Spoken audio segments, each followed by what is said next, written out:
101.1 FM Radio Suara Menara Kasih yang dipancar luaskan dari Jalan Manado Karangmulia Nabire. Ya, salam, salam, salam, salam, selamat sore. Sobat Suameka, kita jumpa lagi dengan Agus dalam Kapling Cermin Kehidupan. Sore hari ini, Rabu tanggal 22 Juli, beliau adalah Dr. Hari Neno Bais. Shalom, dokter. Halo, selamat sore Pak Agus, para pendengar Suameka, selamat sore. Iya, senang sekali nih kita bisa berjumpa kembali, dokter Hari Neno Bais. Dan sama Pak Agus. Perjumpaan kita ini karena ditunggu-tunggu. Banyak nih yang japri-japri ke saya karena beberapa waktu yang lalu Pak Hari sudah melakukan Zoom dan berkaitan dengan buku Servant Leadership bersama dengan Bapak Daniel Alexander, pemimpin yang menghamba. Pak Hari, ini Ya, Pak Agus. siapakah sih Pak Dr. Hari Neno Bais ini? Saya ingin mengajak Pak Hari sedikit secara kilas singkat sejarah perjumpaan dengan Bapak Pendeta Daniel Alexander, guru kita. Ya, baik Pak Agus. Saya berjumpa dengan Bapak Daniel tahun 2000 di Kupang. Waktu itu saya sedang menyelesaikan S1 saya di Visipol, jurusan administrasi publik. Dan saya punya kerinduan setelah selesai ingin ke Papua. Cuma saya tidak tahu kemana, dengan siapa, karena saya tidak punya kenalan, tidak punya keluarga di sana. Tapi saya ingin ke sana karena saya membaca beberapa buku bahwa Papua itu daerah yang sangat kaya, sangat indah, tetapi kenapa SDM-nya dari segi pendidikan, kesehatan itu tertinggal sekali dibandingkan dengan daerah atau provinsi lainnya di Indonesia. Lalu saya ambil doa dan puasa beberapa hari, dan Tuhan akhirnya kirim Bapak Daniel Alexander ke gereja kami waktu itu di Kupang, saya dan teman-teman, dan selesai khotbah beliau, saya kenalan, ya berjumpa, ngobrol dengan beliau, dan beliau langsung ngajak, ya sudah Hari kamu ke Nabire ya. Wah, kaget saya. Kaget saya. Iya. Saya bilang, Nabire di mana ini? Aduh. Ya waktu itu saya hanya tahu Jayapura, Manokwari ya, atau Sorong, kota-kota besar, tapi Nabire saya tidak pernah mendengarnya. Dan akhirnya saya pulang, saya bergumul, saya berdoa, saya tanya Tuhan, apa benar? Dan Tuhan bilang lah, kamu kan doa puasa minta untuk mendengar suaraku, untuk menjawab doamu, dan akhirnya tergenapi melalui Bapak Daniel. Tapi saya pulang dulu ke Jakarta karena orang tua saya di Jakarta, walaupun saya asli Kupang, saya hanya kuliah aja di Kupang sambil melihat tanah air lah orang tua. Yeah. Dan akhirnya saya digerakkan terus, diingatkan terus untuk ke Nabire, dan saya lamar, ya saya membuat surat lamaran, saya kirim ke Bapak Daniel dengan ijazah saya, dan beliau langsung menerima. Saya bilang nggak diwawancarai, nggak dites, nggak, langsung katanya berangkat gitu. Kaget juga lagi, kaget saya. Orang tua saya nggak setuju, tapi akhirnya setuju juga, khususnya Papa. Mama juga pertamanya berat, tapi akhirnya setuju, dan saya berangkat tahun 2001, dan di situ saya mengenal Papi Daniel secara lebih dekat lagi bersama tim Yayasan Pesat yang luar biasa pelayanannya, yang kemarin merayakan ulang tahun yang ke-25 tahun, itu luar biasa. Saya menjadi guru di sana, guru SD, guru SMA, juga jadi dosen, terus melayani orang-orang muda dan pelajar remaja di Kota Nabire, Pak Agus. Begitu saja. Luar biasa. Pak Hari, senang sekali kita mendengar tentang ulasan singkat tadi, dan kita masuk ke tahap kepada topik kita, yaitu servant leadership. atau Iya, pemimpin yang menghamba. Saya sangat iya, tertarik sekali membaca bukunya tulisan Bapak ini dari iya, berbagai teori-teori kepemimpinan yang Bapak bagi menjadi 4, teori iya, kepemimpinan sifat, teori iya, kepemimpinan perilaku, teori kepemimpinan kekuatan dan pengaruh, dan juga teori kepemimpinan situasional, kemudian mengerucut kepada teori kepemimpinan yang integratif. Kemudian di betul. situ Bapak membagi menjadi 3 poin juga. Jadi ada teori kepemimpinan atribusi, teori kepemimpinan karismatik, dan teori kepemimpinan transaksional. Dari situ Bapak langsung di bawah pemimpin karismatik itu membagi 3. Yang pertama teori kepemimpinan transformasional, teori kepemimpinan visioner, dan teori kepemimpinan pelayan. Nah, inilah teori kepemimpinan pelayanan ini yang merupakan topik pembahasan kita gitu sore Iya, hari ini. Kalau di sini sudah mulai malam loh, Pak. betul. Iya, iya. Di Jakarta masih terang nih, Pak. Masih terang ya, Iya, masih terang ya. iya, iya, Ya, pertanyaan saya yang pertama nih, kan ini berkaitan dengan disertasi Bapak ya.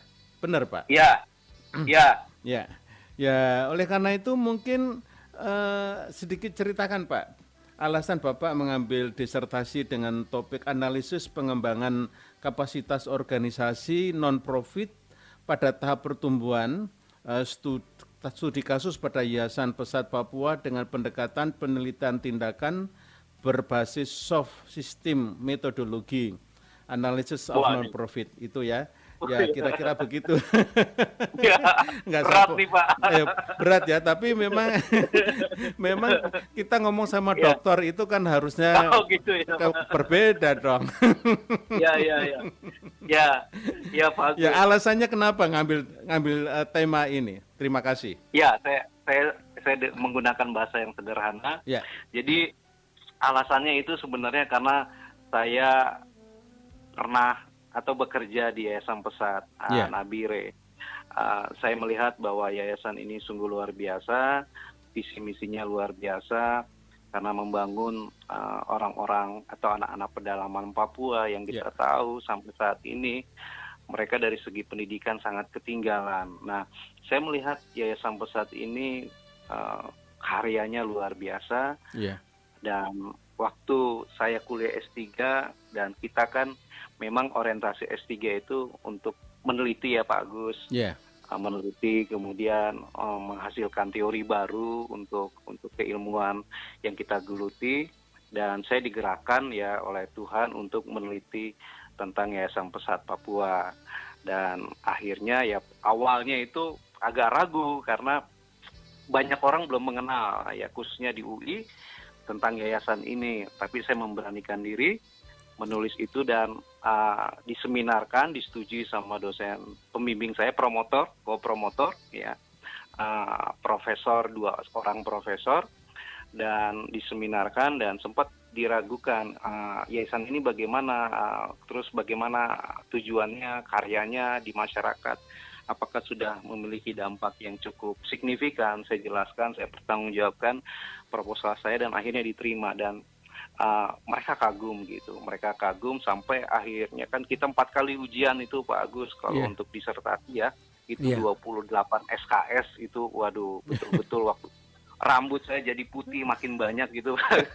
Jadi dan kita dituntut untuk baca ratusan jurnal dalam bahasa Inggris ya untuk membuat ini karena tidak gampang, harus banyak baca buku juga dan kebanyakan bukunya dari berbahasa Inggris dan ya puji Tuhan akhirnya saya bisa mempertanggungjawabkan disertasi saya dan mendapat nilai yang sangat bagus. Puji Tuhan. Puji Ya, Tuhan. mendapat nilai sangat bagus, dibanggakan dan bahkan salah satu profesor saya Prof Martani kemarin yang ikut acara bedah buku Ya. sebagai pengkaji. Beliau mengatakan ini lanjutkan tulisanmu, disertasimu dalam sebuah buku. Jadi sebelum Seven Leadership ada buku satu lagi Pak Agus. Ya, ya. Judulnya mirip sama ya, terinspirasi dari disertasi saya. Nah, di dalam buku itu salah satunya adalah membahas tentang kepemimpinan. Ya. Nah, kepemimpinan ini kan terus berkembang ya Pak Agus. Waktu Ya. itu saya ngambil ya topiknya transformasional. Dari Papi Daniel itu saya lihat gaya kepemimpinan sangat transformasional. Tetapi seiring berjalannya waktu ada teori baru yang muncul, yaitu tadi Pak Agus sudah sebut teorinya namanya Seven Leadership. Nah, saya melihat ini lebih kena gitu. Nah, akhirnya saya jadikan sebuah buku. Nah, itu latar belakang saya kenapa saya ingin menulis disertasi tentang yayasan dan kepemimpinan, supaya bisa menjadi berguna, bermanfaat bagi yayasan lain atau pihak lain, dan juga untuk memajukan Yayasan Pesat. Kita perlu kan perubahan, kita perlu menyesuaikan dengan perkembangan zaman yang ada. Dunia ini berubah, oleh karena itu dengan ilmu pengetahuan kita akan dibantu supaya organisasi kita berjalan lebih efektif lagi dalam mencapai visi dan misinya Pak Agus. Demikian Pak Agus. Iya, saya percaya Pak Hari, sesuatu yang ditulis itu selalu dekat dengan hati. Bener nggak? Ya, betul sekali Pak. Kalau coba nulis di dalam pikiran itu Ya. banyak orang, tapi menulis dengan hati itu kan beda. Bener nggak? Aduh, aku jadi terharu nih.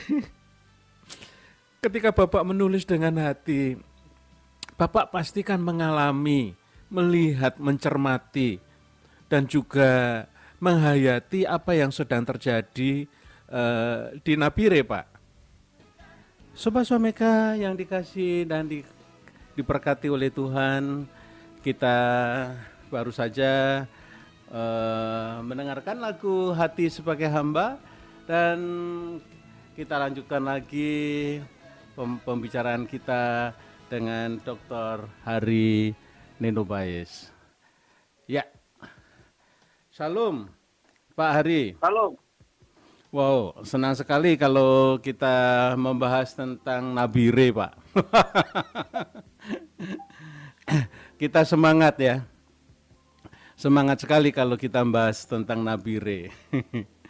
Ya, Pak Ari, dengar? Halo? Ya Pak. Ya. Ya, semangat Pak. Ya. Pak Aring, kembali lagi pada waktu menulis dengan hati Pak ya. Ketika menulis dengan hati itu kita bisa merasakan apa itu detak denyut jantungnya pelayanan Yayasan Pesat ini dalam dunia pendidikan. Khususnya bagaimana kepemimpinan hambanya Bapak Pendeta Daniel Alexander begitu. Nah, Bapak, tadi sempat bertanya, gimana rasanya nih pada waktu mengamati, mencermati, menghayati apa yang sedang terjadi dalam pendidikan di Pesat yang dipimpin oleh hambanya Bapak Daniel Alexander. Hari? Ya.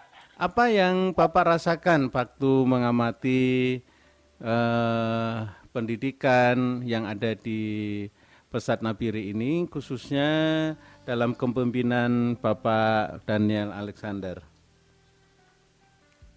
Iya, saya merasakan hal yang sangat luar biasa ya dan mulia, karena Bapak Daniel Alexander dan tim yang tergabung dalam Yayasan Pesat ini mau mendidik, mau memberdayakan anak-anak pedalaman yang menurut banyak orang itu susah untuk dididik, susah untuk diajar. Dan Bapak Daniel bersama tim mau menyekolahkan mereka, memberikan mereka asrama, tempat yang menurut saya sangat layak, memberikan makan ya. Dalam penelitian itu, dalam disertasi, dalam buku saya tulis tiap hari mereka makan makanan yang bergizi, dan juga mereka istirahat yang cukup, kemudian didukung juga dengan kegiatan-kegiatan ibadah yang membuat mereka uh, secara roh juga dikuatkan, lalu pembentukan karakter di asrama diajarkan untuk hidup saling mengasihi, hidup untuk menghormati orang tua, itu juga diajarkan. Dan menurut saya ini cara yang tepat ya, mendidik anak-anak mulai dari TK. Dan waktu itu ya saya pernah juga diminta masukan oleh Bappenas, LIPI, UGM juga bagaimana caranya membangun SDM khususnya dari pedalaman Papua.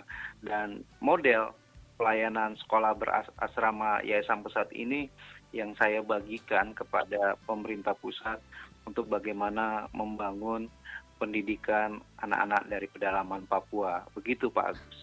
Iya. Tema sentralnya apa yang dilakukan yang Bapak tulis adalah kepemimpinan dalam pengembangan diri terhadap orang lain merupakan prioritas tertinggi, yaitu agape. Ya. Sikap agape ini yang luar biasa, yang merupakan perpaduan antara keharmonisan dan kedamaian. Dan saya sangat tertegun ketika Bapak menulis tentang bahwa agape ini akan membangun hubungan sosial baik ya, dan saling memberkati, saling mengasihi, dan itu membuat pengikut-pengikutnya itu merasa terhisap, istilah saya itu terhisap. Ya. terhisap oleh atmosfer agape, atmosfer kasih yang walaupun ini Pak.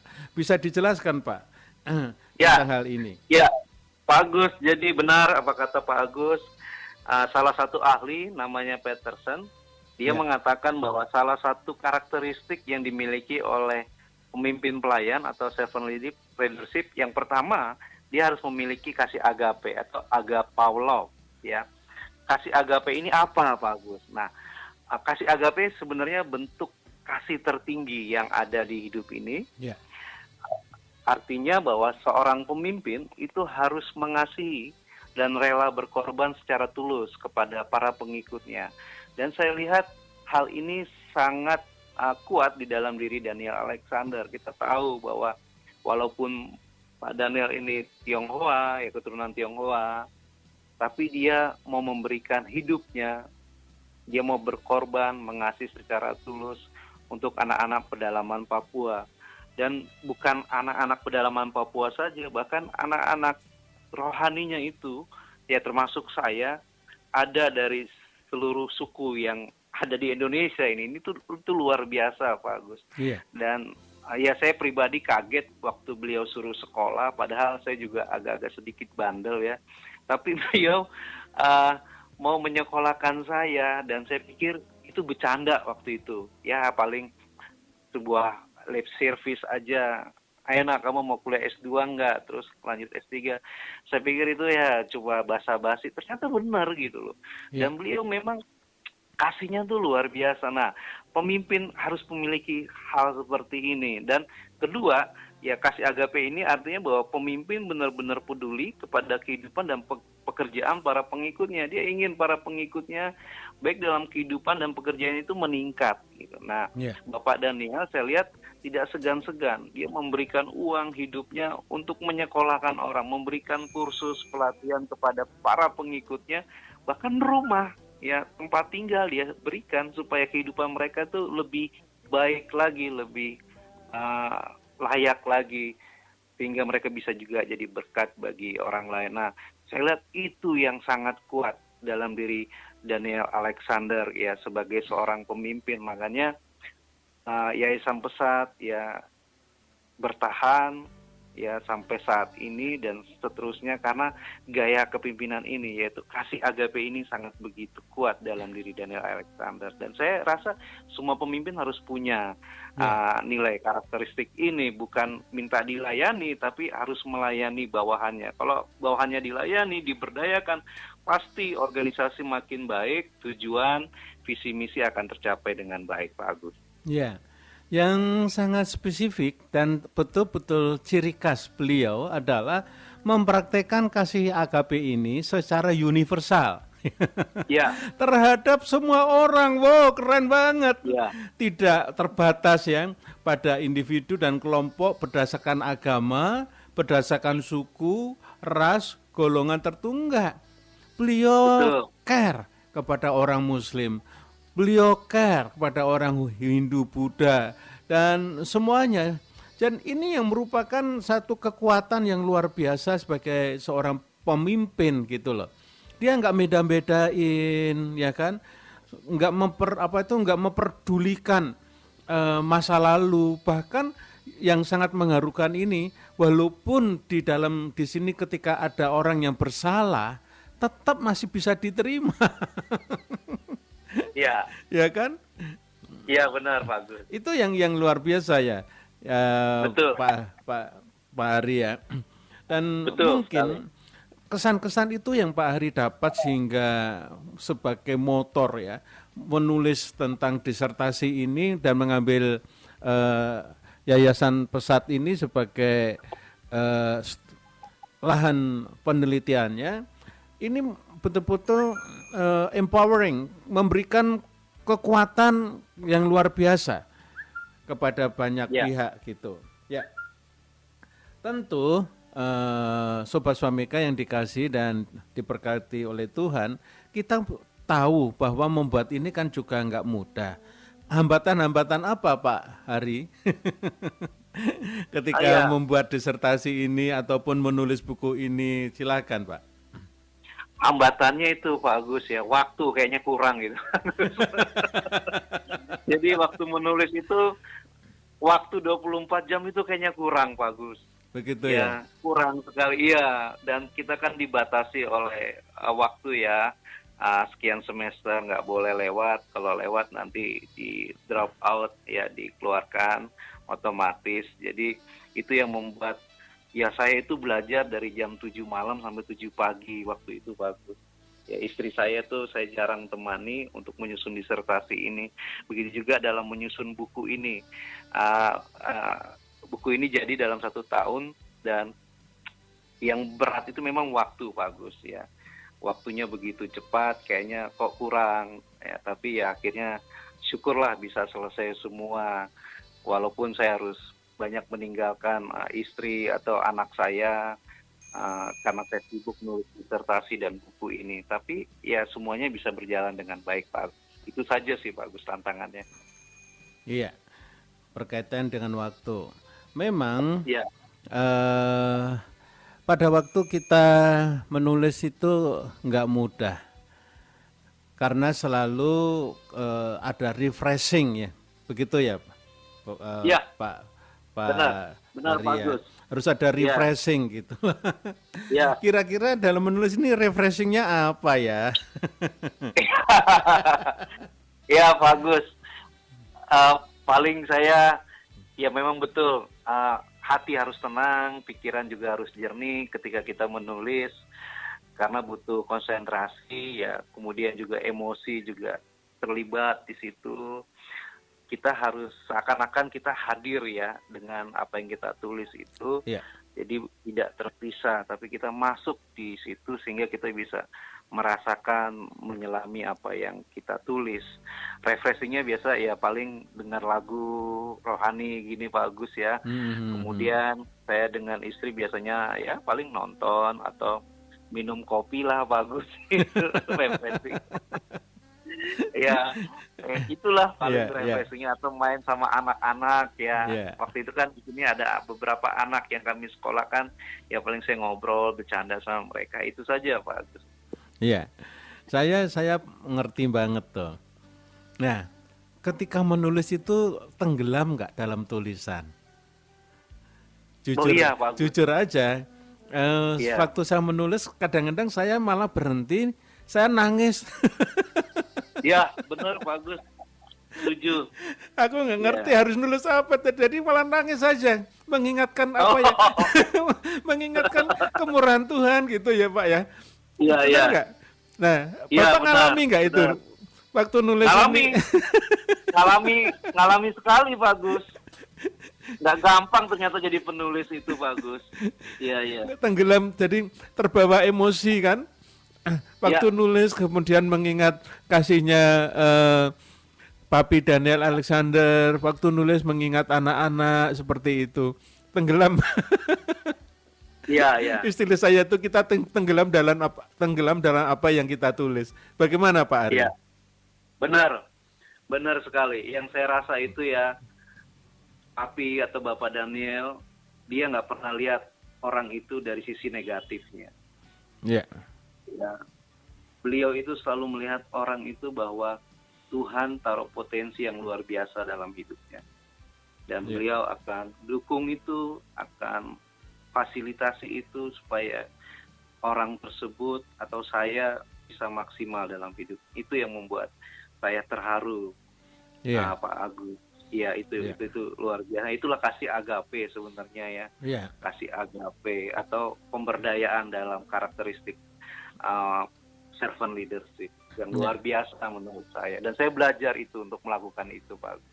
Yang satu saya cermati adalah beliau itu mudah menemukan potensi seseorang sebenarnya. Ya, Ya. itu. Sejelek Nah, apapun. itu Gitu. betul loh. Itu betul. Nah, itu dalam servant leadership karakteristik itu ada poin tentang mendengarkan itu, Pak. Iya, benar. Ya, Iya, benar. di buku ini kan juga menyembuhkan ya. Saya ada Ya, menyembuhkan, ada menyembuhkan juga, mendengarkan gitu. mendengarkan. Nah, kelebihan beliau itu ya dalam teorinya dijelaskan bahwa mendengarkan ini bukan sekedar kata-kata yang terucap, tetapi kata-kata yang tidak terucap, Bagus. Nah, Iya, itu luar biasa. iya, Jadi iya. apa yang tidak diucap oleh orang tapi timbul di hati, beliau bisa tahu tuh. Nah, itu secara teori itu dibenarkan, itu ada. Nah, saya kaget makanya ketika saya membaca teori ini dan menghubungkannya dengan gaya kepemimpinan Daniel Alexander, benar sekali nih, tepat sekali apa yang ada dalam diri Daniel Alexander gitu. Nah, itu banyak orang ditemukan potensinya, tujuan hidupnya dari kemampuan mendengarkan yang sifatnya supernatural itu. Iya, iya, iya. Ya, Dan gitu Pak Agus. itu yang salah satu eh, membuat saya sudah tidak berpikir panjang Iya, iya. karena ada keyakinan yang kokoh ya.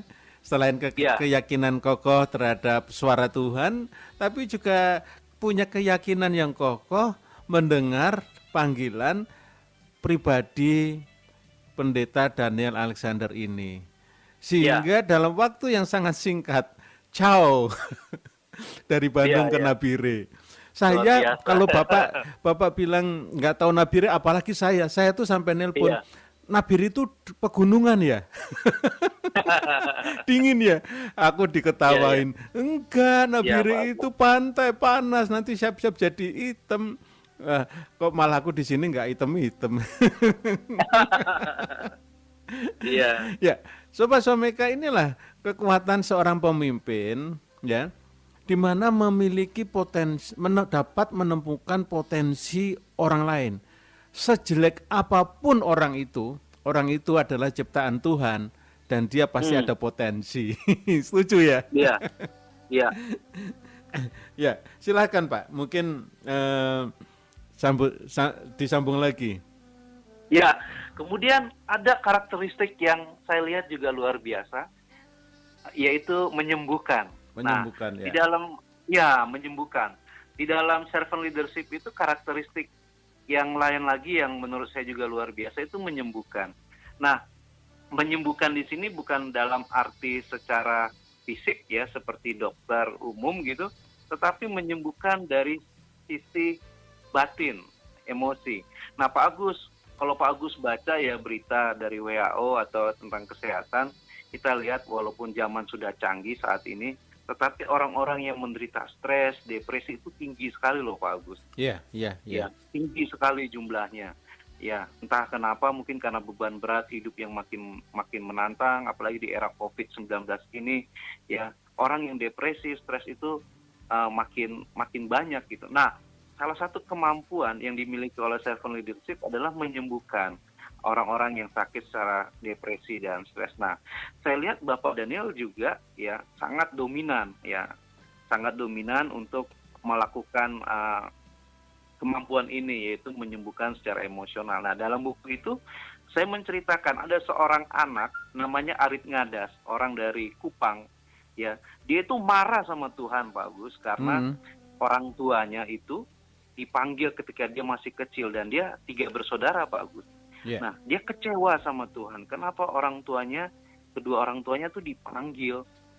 Padahal ia dan kakak-kakak itu masih butuh kasih sayang, butuh perhatian dari orang tuanya, butuh disekolahkan ya dari orang tuanya. Tetapi kenapa Tuhan memanggil kedua orang tuanya ketika dia masih sangat kecil? Dan akhirnya dia kecewa, marah, hidup terlunta-lunta, susah cari makan, kemudian untuk sekolah, dan akhirnya dia kecewa sampai dia besar, Pak Agus, sampai dia tamat SMA. Dan suatu ketika ya Tuhan punya rencana, jadi di Pontianak ya, Bapak Daniel ketemu dengan Arit ini, ya Arit Ngadas ini di Pontianak. Dan karena Pak Daniel punya kemampuan untuk mendengarkan ya, terus yang hal-hal yang supernatural dan hal-hal yang tidak terucap, dan kemampuan menyembuhkan. Jadi dipanggil si Arit itu, diajak ngobrol bahwa kamu terluka ya dengan hidupmu, kamu kecewa sama Tuhan. Wah, dia marah gitu, dia marah, kok bisa tahu, dan itu mengorek luka hatinya.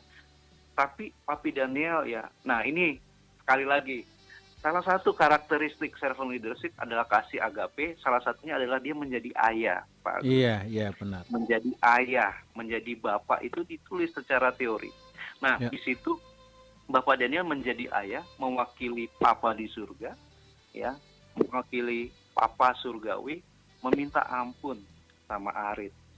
Dan Arit menangis, ya, dia meneteskan air mata. Yang tadinya dia mau marah-marah, akhirnya dia tersentuh dan dia mengalami jamahan Tuhan, dia dipulihkan, ya, dia lalu Papi peluk dengan kasih agape, dan dia ya mengalami terobosan dalam hidupnya.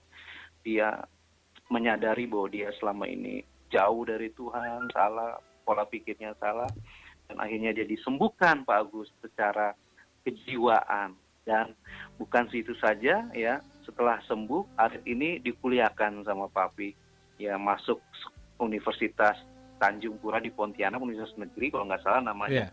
Betul. Dan dia sekarang menjadi seorang sarjana kehutanan, dan dia mengabdi di sana, bekerja di sana, menjadi guru juga.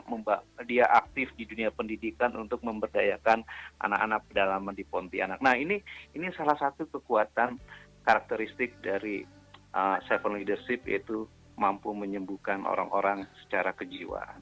Iya. Udah banyak, bagus, contoh-contoh lain banyak. Iya. Iya. Harus baca bukunya deh. Harus baca bukunya. Harus. Dahsyat sekali. Iya. Bahkan beliau juga ketemu kedua saudaranya yang di Nusa Tenggara Timur ya. Benar.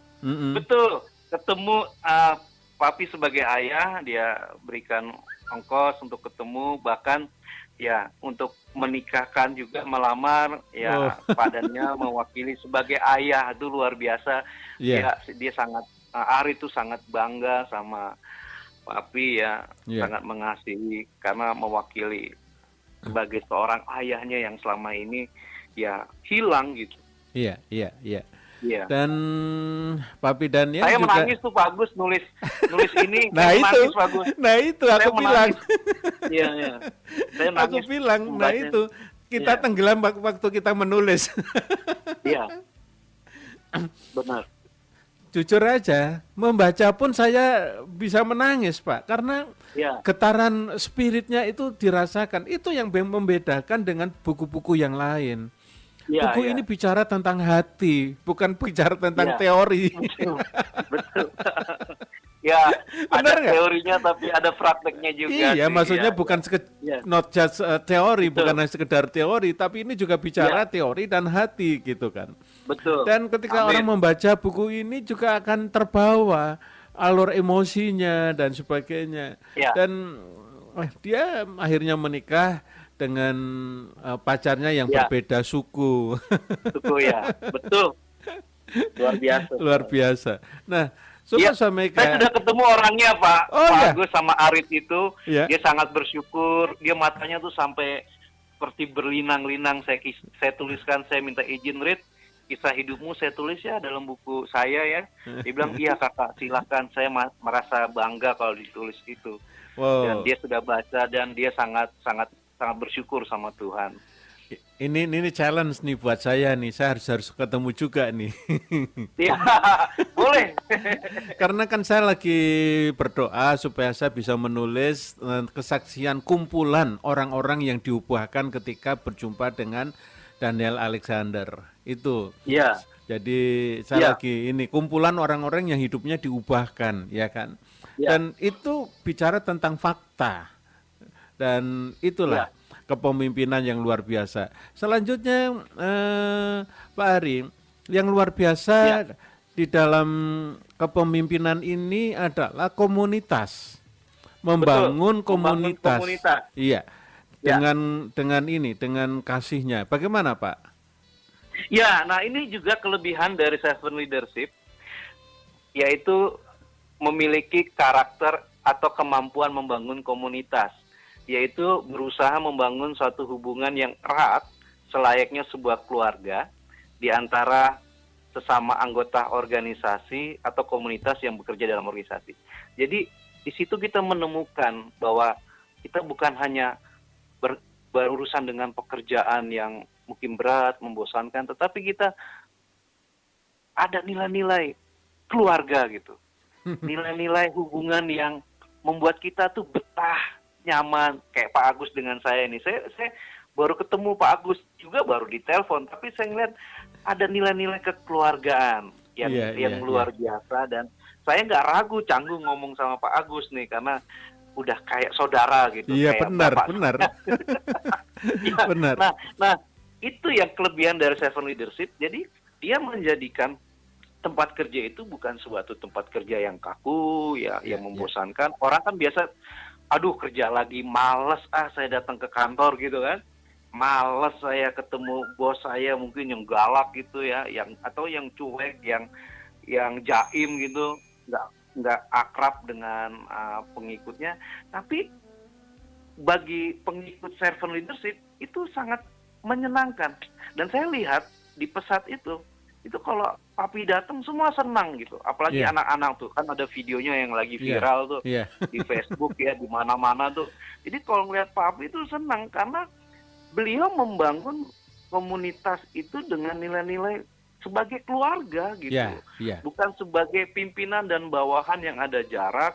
Pimpinan harus ya anggap sebagai bos, orang yang hebat, serba benar. Enggak, tapi dia menampilkan diri sebagai seorang bapak gitu ya. Iya. Sebagai orang yang mengayomi ya, sebagai seorang ayah, dan itu yang membuat kekuatan di Yayasan Pesat. Dan saya jujur, saya ngalami itu Pak Agus. Iya. Nggak ada duit, tetapi saya senang. Ya, saya senang di sana sampai ya dari 2001 sampai kembali lagi 2009, bahkan ya harusnya bulan ini saya ke sana. Nah, itu yang salah satu kelebihan dari servant leadership, yaitu membangun komunitas. Kemudian dia itu ya mampu ya mendorong kita untuk merayakan secara bersama-sama kesuksesan yang diraih oleh yayasan. Ya kemarin ya ulang tahun 25 tahun, ya yayasan ini bisa bertahan 25 tahun itu luar biasa loh. Apalagi Iya. untuk ukuran sekolah berasrama gratis loh. Nggak gampang Pak Agus. Iya itu loh. Itu kan biaya hidup di sana mahal ya Pak Agus ya. Pak Agus pasti tahu kan itu. Mahal sekali itu. Iya, tantangan sosialnya, ekonominya, pokoknya politiknya.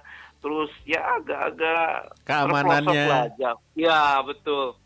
tapi bisa bertahan sampai 25 tahun, dan itu juga dikagumi oleh beberapa profesor saya, salah satunya Prof. Martani. Ketika saya mempertanggungjawabkan disertasi saya tentang yayasan ini, mereka kagum sekali, dan itu tidak bayar gitu untuk anak-anak pedalaman Papua ya. Nah, ini yang membuat akhirnya walaupun kita nggak ada uang di sana ya, kita kan guru-guru, saya pernah jadi guru SD, Ya. SMA tuh nggak digaji, tapi senang. Kenapa? Karena ada hubungan kekeluargaan, kebersamaan. Itu yang saya rasakan. Betul, Arif. Ya, Mohon Bapak menyampaikan closing dalam acara Cermin Kehidupan ini. ya, ya, Pak Agus, terima kasih, luar biasa nih acara. Saya yakin banyak ya yang diberkati, yang dicerahkan, bahwa sebenarnya servant leadership ini bisa kita pelajari karena sudah ada bukunya, Ya. sudah ada penelitiannya, bisa kita lakukan mulai dari diri kita, di keluarga kita, dan saya yakin kalau kita lakukan ini, saya yakin ya kehidupan keluarga kita akan diberkati, akan maju optimal karena sudah teruji ya, Ya, sudah teruji ya. bahwa servant leadership itu mampu meningkatkan kinerja yayasan, organisasi, Ya. dan saya yakin kalau ini Ya. kita lakukan, bangsa ini akan maju pesat, Pak. Iya. Bangsa ini akan maju pesat. Ini Itu saja. Papi Ya. ingin ngobrol juga ini. Oh ya, ya, silakan. Dr. Hari Nenobais luar biasa. Karya buku itu dahsyat sekali. Hari ini saya ditelepon dari Amerika, dari Belanda, minta kiriman. Dan nanti luar biasa. Betul-betul dahsyat. Firman Tuhan digenapi. Sehingga semua orang tahu firman itu bisa diaplikasikan dengan gampang dalam hidup ini.